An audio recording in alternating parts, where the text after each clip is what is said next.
A'udzubillahi minasyaitonirrajim. Bismillahirrahmanirrahim. Alhamdulillahirabbil alamin, baril khalaiqi asma'in. Wassalatu wassalamu ala sayyidil mursalin wa habibillahil alamin.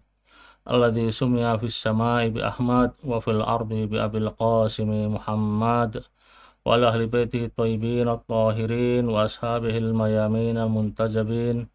Asyhadu an la ilaha illallah wahdahu la syarikalah wa asyhadu anna Muhammadan abduhu wa rasuluh.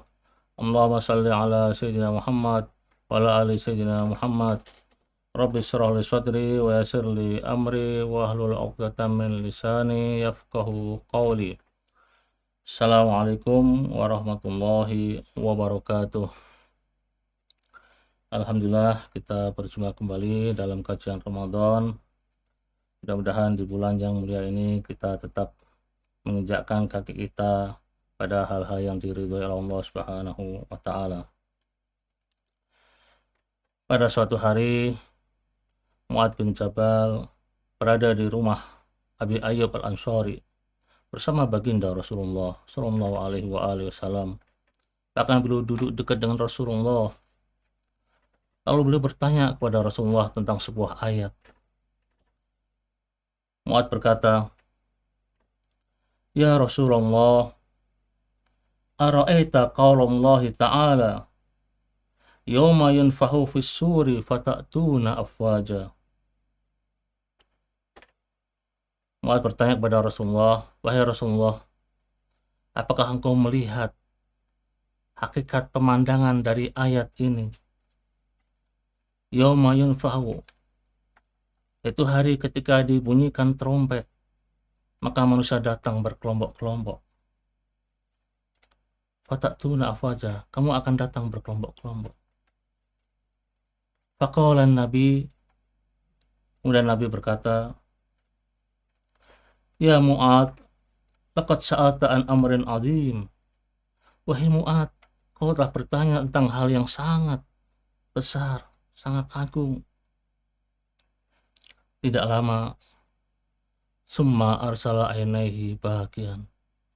Kemudian baginda Rasulullah menangis sejenak dan melanjutkan, summa qal, kemudian beliau bersabda, "Yuhsaru asratu asnafin min ummati astatan qad mayyazahumullahu ta'ala min jama'atil muslimin wa baddala suwarahum." Lalu baginda bersabda, umatku besok akan digabungkan, akan dibangkitkan dalam 10 kelompok yang berbeda-beda. Allah telah membedakan mereka dari sekelompok kaum muslimin yang lainnya. Dan Allah telah merubah bentuk mereka. Faminhum ala suratil qiradah. Sebagian ada yang menyerupai monyet. Wa ba'duhum ala suratil khanazir. Dan sebagian lagi menyerupai babi. Wa ba'duhum munakkasun, arjuluhum a'lahum, wa wujuhuhum yusabuna 'alaiha. Dan sebagian lagi mereka dibalik, kakinya di atas dan wajahnya di bawah, dan dengan wajah itulah dia berjalan. Wa ba'duhum umyun yataraddadun, dan sebagian mereka buta dalam kebingungan. Wa ba'duhum summun bu'mun la ya'qilun, dan sebagian lagi mereka yang bisu, tuli dan tidak berakal. Wa ba'duhum yamdawuna alsinatahum fahiya mudallatun ala sudurihim yasilul qayh min afwahihim lu'aban yataqaddaruhum ahlul jam'i. Dan sebagian mereka yang lidahnya mengunyah-ngunyah, kemudian lidah itu menjulur sampai ke dadanya,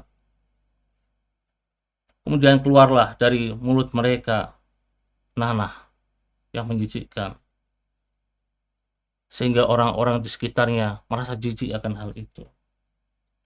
Wa ba'duhum qatta'atun aydihim wa arjuluhum, dan sebagian mereka yang tangan dan kakinya terpotong. wa ba'dhum musallabuna ala judhu'i minan nar, dan sebagian mereka lagi disalib di pelepah pohon dari api. Wa ba'dhum asaddu natinan minal jif, dan sebagian mereka lebih busuk daripada bangkai. Wa ba'dhum mulabbasuna jalabiba sabiqah minal qatirani lasiqatan bijuludihim, dan sebagian mereka dikenakan pakaian besar atau jubah dari tetesan yang panas yang melekat pada kulitnya.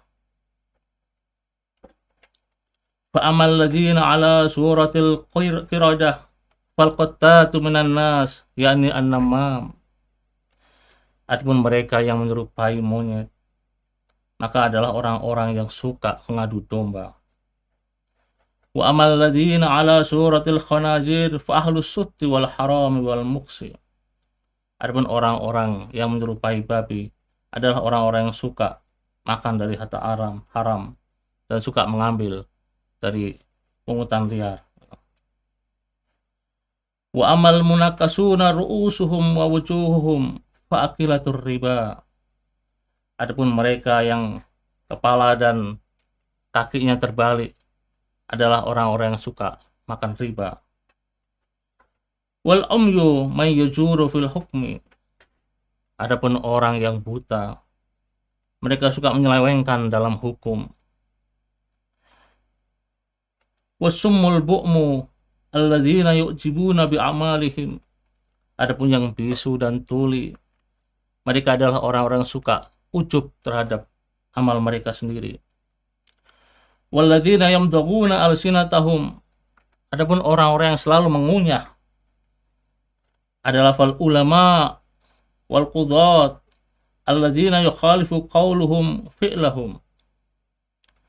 Mereka adalah para ulama, para hakim yang ucapan dan perbuatan mereka berbeda. Wal muqatta'atu aydihim wa arjuluhum. Adapun yang tangan dan kakinya terpotong. Falladzina yu'dzunal jiran. Mereka adalah orang-orang yang selalu menyakiti tetangganya. Wal musallabuna ala judu'in nar. Adapun mereka yang diikat di pelepah dari api. Fasu'adu bin nas ila sultan. Mereka yang selalu mengadukan domba orang-orang pada penguasa, atau bisa kita katakan mereka adalah penjilat kepada penguasa. Walladzina hum asaddu natinan minal jif. Adapun mereka yang lebih busuk daripada bangkai. Falladzina tamatta'una bis syahawat wal ladzat. Yaitu orang-orang suka menikmati dalam syahwat. Wa yamna'una haqqallah min amwalihim, dan mereka yang menahan dari hak Allah untuk mengeluarkan harta mereka. Walladzina yalbasuna al-jalabib. Adapun mereka yang mengenakan baju besar atau jubah mungkin. Fa ahlul kibri wal fakhri wal khuyala. Adapun mereka yang mengenakan jubah adalah orang-orang yang suka takabur. Mereka yang suka berbangga diri dan suka tinggi hati. Riwayat ini bisa dilihat dalam kitab Tafsir Majma'ul Bayan pada surat An-Naba ayat 18, ataupun dalam surat Tafsir Al-Qurtubi dan juga Tafsir Ad-Durrul Mansur li Suyuti. Pemirsa rahimakumullah, hadis ini mengisahkan tentang perjalanan atau roh manusia, hakikat manusia, wujud manusia yang sebenarnya nanti di akhirat. Kita ini datang dari Allah Subhanahu wa Ta'ala dalam bentuk manusia. Kita diciptakan dalam bentuk manusia yang sempurna. Kemudian ketika kita kembali kepada Allah Subhanahu wa Ta'ala, apakah nanti kita kembalinya dalam bentuk manusia atau tidak? Di sini akan kita kaji, di sini akan kita pelajari. Bahwasanya kita ketika datang dalam bentuk manusia, maka kembali kepada Allah belum tentu dalam bentuk manusia. Allah berfirman, Bismillahirrahmanirrahim, laqad khalaqnal insana fi ahsani taqwim, summa radadnahu asfala safilin. Laqad khalaqnal insan, kami telah ciptakan manusia, fi ahsani taqwim, dalam bentuk yang sempurna, bentuk yang luar biasa. Sempurna artinya sudah dibekali dengan akal. Bahkan ketika lahirnya pun yuladu alal fitrah, dalam keadaan fitrah tauhid, ketika dilahirkan sempurna manusia itu. Tetapi lanjutan dari ayat ini, summa radadnahu asfala safilin, lalu kami jatuhkan, lalu kami hinakan mereka sehina-hinanya. Setelah Allah memuji manusia dengan ciptaan yang luar biasa, tiba-tiba Allah langsung menjatuhkan, menghinakan manusia sehina-hinanya. Kenapa demikian? Karena pada yang pertama, fi ahsani taqwim, dalam bentuk manusia yang sempurna. Kita datang dalam bentuk manusia yang sempurna.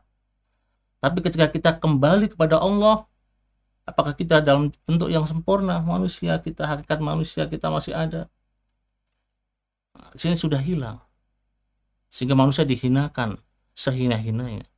Karena bentuknya sudah bukan lagi manusia.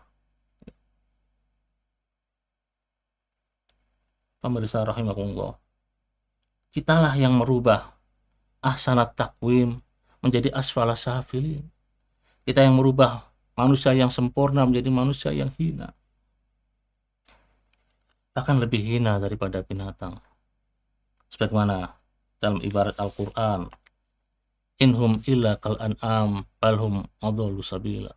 Mereka tidak lain hanyalah binatang, ternak, bahkan mereka lebih sesat daripadanya, lebih hina dari binatang. Kalau binatang itu tanpa dibekali oleh Allah dengan akal, sehingga wajar kalau tidak bisa sesuatu, tidak mengetahui, tidak belajar. Tapi kalau manusia dibekali oleh Allah dengan akal, sehingga dengan akal itu bisa memilih mana yang benar, mana yang salah, lalu tidak dimanfaatkan akal itu, maka layak bagi mereka dihinakan dalam bentuk binatang. Imam Ghazali beliau mengatakan bahwa mata itu ada dua. Mata secara fisik yang kita sebut dengan basar, dan mata secara non fisik atau rohaniah yang kita sebut dengan basirah. Dengan mata fisik kita bisa melihat sesuatu yang nyata, yang lahiriah. Tapi dengan mata hati, dengan hati kita, dengan rohaniah kita bisa melihat sesuatu yang lebih dalam, yang non materi. Wujud kita yang sebenarnya ini adalah manusia. Kemudian kita bisa berubah menjadi binatang ataupun yang lain. Kenapa seperti ini? Apa yang membuat kita ini berubah? Atau penyebab perubahan pada diri kita ini apa? Pada hakikat kita apa? Yang sebelumnya manusia kemudian menjadi binatang. Menjadi penyebab tidak lain adalah amal kita. Amal perbuatan kita. Amal kitalah yang membentuk diri kita ini menjadi manusia atau menjadi binatang. Kalau amal kita baik, maka bentuk kita akan baik seperti sedia kala, yaitu sebagai manusia. Tapi kalau amal kita buruk, maka itu akan merubah bentuk kita yang tadinya manusia jadi bentuk yang buruk, yaitu binatang. Perubahan ini, perubahan amal, atau ketika amal ini menjelma pada diri kita dalam bentuk yang berbeda-beda, maka ini kita sebut sebagai penjelmaan amal, atau dalam istilah tasawuf disebut dengan tajassumul a'mal. Amal kita menjelma pada diri kita sebagai bentuk manusia ataukah sebagai bentuk binatang. Ini amal kita. Jadi segala sesuatu ditentukan oleh amal. Bahkan nanti yang menemani kita di alam barzah itu tidak lain hanyalah amal kita. Keluarga kita ketika kita meninggal, keluarga kita hanya mengantar kita sampai kuburan. Setelah itu meninggalkan kita. Harta yang kita miliki kita tinggalkan, kecuali hanya helaian, berapa helai kain putih yang kita kenakan sebagai kafan. Sementara yang setia kepada kita adalah amal. Dari semenjak kita lahir sampai kita meninggal, amal itu yang menemani kita sampai ke alam barzah, alam kubur. Sehingga amal itulah yang nanti akan membentuk kita. Pemirsa rahimakumullah, tajasumul a'mal atau penjelmaan amal ini ada 3 macam. Yang pertama, amal kita ini membentuk jati diri kita menjadi manusia atau binatang. Seperti yang ada dalam hadis tadi. Amal kita menjelma menjadi manusia atau binatang. Dalam kisah lain disebutkan pada suatu hari Imam Ja'far As-Shadiq bersama sahabat-sahabatnya, di antaranya ada Abu Basir, sedang haji, sedang tawaf. Kemudian sahabat Al-Imam yaitu Abu Basir berkata kepada Al-Imam, "Wahai Imam, alangkah banyaknya orang-orang yang haji, orang-orang yang menyerukan talbiyah." Lalu Imam senyum dan mengatakan, "Hei sahabatku, tahukah kamu bahwa kebanyakan yang mengelilingi Ka'bah ini, yang tawaf ini hanyalah teriakan-teriakan dari binatang. Dan yang bentuknya manusia hanyalah sedikit." Lalu Imam Ja'far As-Shadiq mengusap wajah Abu Basir, dan seketika Abu Basir melihat dengan nyata apa yang dilihat oleh Al-Imam. Dan Abu Basir merasa terkejut dengan pemandangan seperti itu. Ini yang pertama, amal yang bentuk kita menjadi manusia ataupun binatang. Yang kedua, jelmaan yang kedua adalah bahwa amal kita akan diciptakan oleh Allah dalam bentuk wujud makhluk yang menemani kita kelak.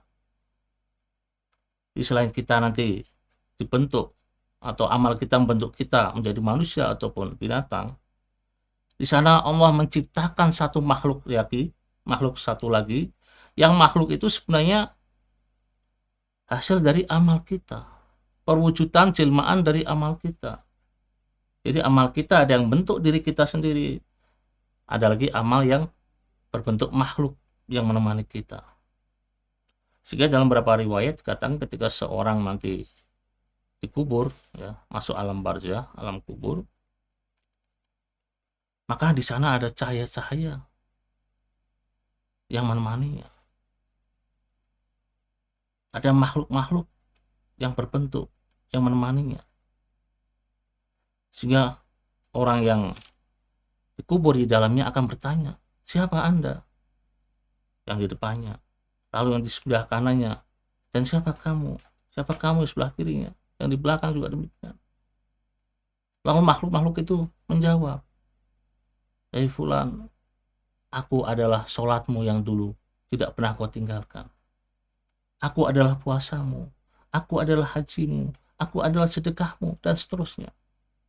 Cahaya-cahaya itu, makhluk-makhluk itu menerangi kuburannya, menghiburinya sampai nanti hari kebangkitan.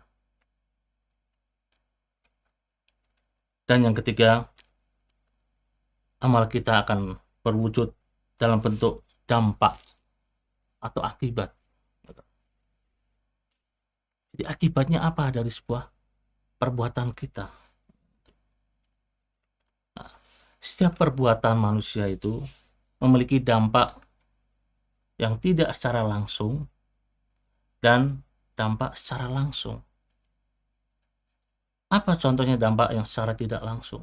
Makanya kita berikan contoh, orang ketika minum obat, maka dia tidak langsung sembuh, tapi proses dulu, bertahap dulu. Dampak dari obat itu bertahap. Mungkin sembuhnya setelah berapa menit atau berapa jam baru dia sembuh. Ini dampak dari akibat yang secara tidak langsung. Ada perbuatan yang memiliki dampak secara langsung. Seperti apa? Seperti ketika kita memotong jari kita, maka darah itu keluar secara langsung, tanpa ada proses dulu, tanpa ada waktu. Ketika kita mengiris, langsung darah itu keluar. Ini dampak secara langsung. Nah, amal perbuatan kita sehari-hari ini masuk dalam kategori yang kedua. Bahasanya memiliki dampak secara langsung, tidak tertunda. Ketika kita berbuat baik ataupun buruk, maka dampaknya langsung. Umpamanya dalam Al-Quran digambarkan dalam surat An-Nisa ayat 10, Bismillahirrahmanirrahim. Innal ladzina ya'kuluna amwalal yatama dzulman innama ya'kuluna fi butunihim naro. Sungguhnya orang-orang yang makan harta anak yatim secara zalim, sungguhnya yang mereka makan dalam perutnya adalah api. Api ini adalah dampak dari dia makan harta anak yatim secara tidak sah. Nah, api ini bagaimana? Apakah ini sekedar contoh saja atau bagaimana? Kita katakan bahwa itu hakikat, itu kebenaran, itu dampak yang sebenarnya dari perbuatan kita. Memang kita ini tidak bisa melihat hal semacam itu. Orang mengambil harta anak yatim kemudian makan, dan di perutnya ada api. Orang yang makannya pun juga tidak merasakan panas seperti adanya api, tidak. Tetapi tidak secara langsung itu akan menjadi api kelak di hari kiamat. Akan menjadi benih-benih api, benih-benih neraka. Kita lihat lagi dalam ayat yang lain. Dalam surat Al-Hujurat mengenai al-ghibah. Ayat 12 Allah berfirman, wala yaktab ba'dukum ba'da ayyuhibbu ahadukum ayyakula lahma akhihi maitan fakarihtumu. Wala yaktab ba'dukum ba'da. Janganlah di antara kalian saling ghibah, saling membicarakan aib orang lain. Ayyuhibbu ahadukum. Apakah di antara kalian menginginkan untuk makan daging saudaranya sendiri? Fakarihtumu, kalian pasti akan jijik. Orang yang ghibah, membicarakan aib orang lain, itu sama seperti dia makan daging saudara itu sendiri. Pasti menjijikkan. Kita makan daging mentah itu seperti apa? Jijik, tidak enak. Dan ini hakikat. Bukan berarti orang ketika membicarakan sesuatu di mulutnya ada daging betulan, tidak. Tapi bagi mereka wali-wali Allah, mereka melihat dalam mulutnya itu ada kunyahan daging saudaranya sendiri, potongan daging, sehingga menjijikkan. Sekali lagi, itu yang bisa melihat hanya orang-orang khusus saja. Seperti tadi kisah tentang Imam Ja'far dengan sahabatnya Abu Basir. Yang mereka yang bisa melihat gerakan-gerakan dari binatang. Itu juga demikian, akibat dampak dari setiap perbuatan. Baik dampaknya itu berkaitan dengan batiniah seperti tadi itu, ataupun bersifat lahiriah. Nah, kalau dia melakukan kejahatan, mungkin dampaknya keluarganya akan hancur, atau dia akan dimusuhi oleh orang lain. Ini dampak lahiriah. Cara dampak batinnya seperti tadi itu, dia seperti mengunyah daging saudaranya ketika dia ghibah, itu. Al-Quran telah beritahukan kepada kita, tentang bahwasanya, hasil amalan-amalan kita ini, kalau itu baik, maka akan menjadi benih-benih surgawi. Kita berbuat baik berarti kita telah menanam benih-benih surgawi dalam diri kita. Ya. Dan kalau ya kan, kita melakukan keburukan, berarti kita telah menempatkan atau telah menyebarkan percikan-percikan api neraka dalam tubuh kita, dalam diri kita, ya kan itu. Sehingga kita diperintah oleh Allah Subhanahu wa taala untuk menjaga diri kita, supaya jangan sampai kita ini masuk ke dalam neraka. Dan diri kita pun ketika masuk ke dalam neraka, diri kita sudah menjadi neraka sebelumnya. Karena kita sudah melakukan begitu banyak keburukan-keburukan. Sehingga percikan-percikan neraka itu ada dalam diri kita. Membentuk neraka dalam diri kita. Yang nanti neraka ini atau api ini, percikan-percikan ini yang nanti akan membakar diri kita sendiri. Dalam Al-Quran katakan, ya ayyuhalladzina amanu qu anfusakum wa ahlikum naran waquduhan nas wal hijarah. Wahai orang-orang beriman, jagalah diri kalian, keluarga kalian. Dari apa? Dari api neraka. Api neraka yang seperti apa? Waquduhan nas wal hijarah. Yang neraka itu bahan bakarnya tidak lain adalah manusia dan batu-batuan. Sehingga setiap seseorang berbuat keburukan, maka percikan-percikan api dalam dirinya membentuk sebuah api yang besar yang nanti akan membakar dirinya. Dan diri manusia itulah yang nanti akan menjadi bahan bakar di neraka. Selain di sana juga ada batu-batuan sebagai bara apinya. Kita lihat umpamanya, ya kan, ada sebuah kisah, ya kan, ya ini kisah-kisah sufi, ya kan, kisah-kisah sufi. Bahwasanya sebenarnya neraka itu tidak ada api, ya kan, itu. Dalam neraka itu hanya ada batu-batuan saja, sehingga tidak ada api. Nah, kita kadang berdoa supaya kita tidak dimasukkan ke api neraka. Ya kan itu. Bahasanya pakai api neraka, padahal api tidak ada. Api itu datang dari kita sendiri ketika kita masuk neraka. Na'udzubillah. Ya kan itu. Nah, dikisahkan, ya kan itu. Kisah-kisah sufi, ya kan, mungkin kisah untuk memberikan hikmah saja, ya, pelajaran buat kita. Pernah satu hari Buhlul atau Bahlul, kadang orang manggil dengan Bahlul atau Buhlul, ya kan. Dia berjumpa dengan Khalifah Harun ar-Rasyid. Kemudian Khalifah bertanya kepada Buhlul, "Hei Buhlul, kau mau kemana?" Dengan lantang Buhlul menjawab, "Aku mau ke neraka." Tentu saja jawaban ini buat sang Khalifah merasa kaget. Wah, ini betul-betul gila ini, ya kan. Masa orang mau pergi ke neraka itu? Lalu diikuti saja perkataan Buhlul. Lalu apa yang akan kamu lakukan di sana? Tanya Khalifah kepada Buhlul. Aku akan mengambil api di sana. Aku mau masak, tidak punya api. Karena saya tahu bahwa neraka itu tempat api yang banyak, sehingga aku akan mau sana. Aku meminta sedikit percikan api untuk masak. Terus apa yang terjadi di sana? Kata Khalifah. Ketika aku sampai di sana, aku ingin minta api. Penjahat neraka itu kaget dan merasa heran. Kok ada manusia datang ke sini untuk ngambil api?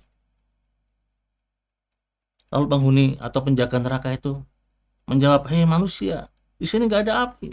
Seumur-umur dari awal ciptaan neraka ini sampai sekarang tidak ada api dalam neraka ini." Loh, bukankah neraka itu tempat api? Benar, disebut dengan api, tapi api itu datangnya nanti ketika manusia itu masuk ke neraka, maka mereka akan membawa apinya masing-masing. Sontak sang Khalifah itu merasa tersinggung tentunya, karena dia melakukan banyak kesalahan, dan akibatnya dia akan masuk neraka kalau dia terus-terusan berbuat keburukan dan akan membakar dirinya sendiri dari perbuatan buruk itu. Nah, ini kisah ya kan itu. Jadi bahan bakar neraka itu tidak lain adalah manusia dan batu-batuan. Batu-batuan mungkin kita pernah dengar kisah Ashabul Fil, ya kan, itu pasukan gajah yang ingin menyerang Ka'bah, kemudian dihujani oleh serentetan burung ababil dengan batu-batu kecil. Batu-batu kecil itulah yang diambil dari sijil dari neraka, yang panasnya luar biasa. Batu yang satu saja, kecil saja, ketika dilemparkan itu langsung menembus sampai ke bawah, ya kan itu. Menembus dari ubun-ubun kepalanya sampai ke belakang, sampai ke duburnya. Bukan hanya menembus saja, bahkan melelehkan dagingnya, menghancurkan, tinggal tulang belulang saja. Itu dahsyatnya bahan bakar neraka. Nah, kalau kita pernah lihat dalam ayat Al-Quran, setiap saat tubuh manusia itu ketika disiksa, maka tidak lama akan diganti dengan tubuh yang baru lagi, supaya merasakan siksaan lagi. Terus ketika meleleh lagi, diganti lagi yang baru lagi, sampai tidak ada habis-habisnya. Itu siksaan yang luar biasa, siksaan yang pedih, ya kan itu. Sehingga kita memohon kepada Allah supaya kita jauhkan dari api neraka. Makanya di antara doa ketika sholat malam, di sholat witir, ya, kita mengatakan Allahumma hadza maqamul a'idhi bika minan nar. Ya Allah, inilah tempat orang yang berdiri, yang berlindung kepadamu dari api neraka. Ini kita ulang-ulang terus dalam kunut witir kita. Supaya apa? Supaya kita jangan sampai kelak dimasukkan ke dalam neraka. Sesuatu yang menakutkan, sesuatu yang mengerikan dan menyakitkan yang luar biasa. Itu kalau dampak daripada perbuatan buruk. Tapi bagi mereka yang berbuat baik, maka berarti dia telah menanamkan benih-benih surgawi. Sehingga ketika kebaikan terus ditanamkan dalam dirinya, maka surgawi pun membentuk dirinya. Dan ketika dimasukkan ke dalam surga, ya dia tidak merasakan surga yang sebenarnya, karena dirinya sudah menjadi surga. Bahkan dia tidak mengharapkan surga. Orang-orang mukmin yang sejati, dia tidak mengharapkan surga. Padahal surga sudah disediakan oleh Allah dengan berbagai macam kenikmatan yang luar biasa. Tapi bagi mereka, mereka tidak mengharapkan. Nah, kita lihat, kan, dalam sebuah ayat katakan, wa'adallahu al-mu'minina wal mu'minat jannatin tajri min tahtihal anharu khalidina fiha wa masakin thayyibatan fi jannatin adn wa ridwanun minallahi akbar. Dzalika huwal fawzul 'adzim. Allah menjanjikan kepada orang-orang mukmin, baik laki ataupun perempuan, dengan surga yang mengalir di bawahnya sungai-sungai. Khalidina fiha, dan mereka akan kekal di dalamnya. Itu di dalam surga, dan mendapat tempat-tempat yang bagus. Masakin thayyibah, masakin tempat, rumah thayyibah yang bagus, yang indah, fi jannatin adn, di surga Aden. Tetapi apa? Waridwanullahi waridwanu minallahi akbar. Tetapi keridhaan Allah itu jauh lebih besar dari kenikmatan-kenikmatan surga yang sudah disediakan oleh Allah untuk orang-orang mukmin dan mukminat. Dan dikatakan dzalika huwal fawzul 'adzim. Dan itulah keberuntungan yang besar. Bagi mereka orang-orang mukmin, ya kan itu. Selain mereka mendapatkan kenikmatan surgawi yang sudah disiapkan oleh Allah, mereka mengharapkan jauh lebih dari itu semuanya. Yaitu apa? Waridwanu minallah. Sehingga kita lihat dalam ucapan Sayyidina Ali, ya kan, orang-orang yang tidak mengharapkan surga, ya kan, itu. Karena ini sudah menjadi surga, yang diharapkan hanyalah Allah. Imam Ali mengatakan, ya ilahi, ma abattuka khaufan min narik, wala tama'an li janatik walakin abattuka li'annaka ahlun lidzalik. Imam Ali mengatakan, wahai Tuhanku, ya ilahi, aku menyembahmu bukan karena aku takut akan nerakamu, dan bukan pula karena rakus akan surgamu, tapi aku menyembahmu karena memang engkau layak untuk disembah. Al-ubudiyah adalah sifat dan karakter yang tinggi, yang mulia.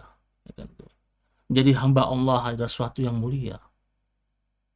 Dan ketika menjadi hamba Allah, yang diharapkan apa? Ya keridhaan Allah itu sendiri. Makanya katakan waridwanu minallahi akbar. Dan keridhaan dari Allah itu adalah lebih besar dari semua kenikmatan surga yang ada. Tidak mengharapkan apa-apa. Oleh sebab itu, baginda Rasulullah sebelum menjadi seorang Rasul, menjadi seorang hamba. Karena ingin mengharapkan apa? Mengharapkan keridhaan dari Allah. Maka kita dalam tasawuf kita katakan wa asyhadu anna Muhammadan abduhu wa rasuluh.